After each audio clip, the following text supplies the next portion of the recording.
Euskararen ginkana martxan da, 3. urtez Euskaraz eta Euskararekin dibertitzeko antolatu dute lehiaketa eta aurten gainera lehen aldiz taldeka parte hartzeko aukera ere izango da Nerea Reparaz.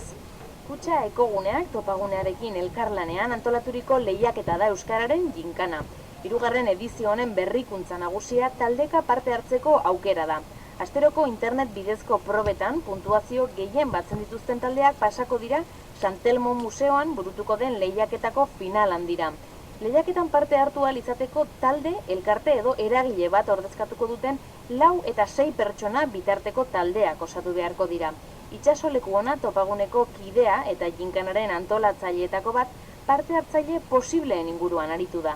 Guk pentsatzen duguna, eskoletako guraso elkarteak, euskara elkarteak, euskaltegietako ikasleak, ikastoletako guraso taldeak edo, beraiek azkenean Euskal Herrian euskararen alde lan asko egiten da, proiektu asko daude, eta urtengo euskararen ginkanaren helburua bada hoiei onarpena eman eta hoiek sustatzea. Hizkuntza aniztasuna izango da urtengo edizioko gaia eta beraz gainditu beharreko probak eta galderak munduko zein Euskal Herriko hizkuntza anistasunari lotuak izango dira.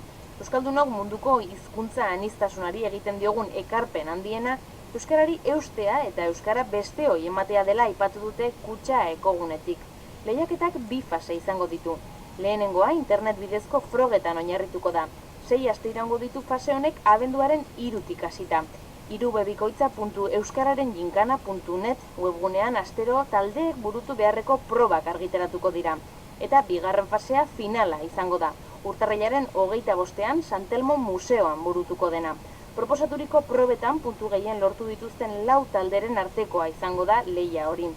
Izena emateko epea aurreko ostiralean irekizan eta abenduaren 3 arte irekita egongo da.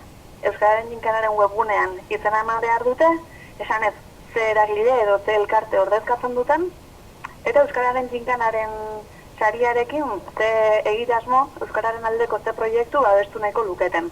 Saria euskararen eta beraz hizkuntza aniztasunaren aldeko proiektu baterako 3.000 euroko laguntza izango da. Talde finalista guztiek gainera oroigarri bat jasoko dute ginkanaren 3. edizioan parte hartu eta euskararen aldeko apustua egiteagatik.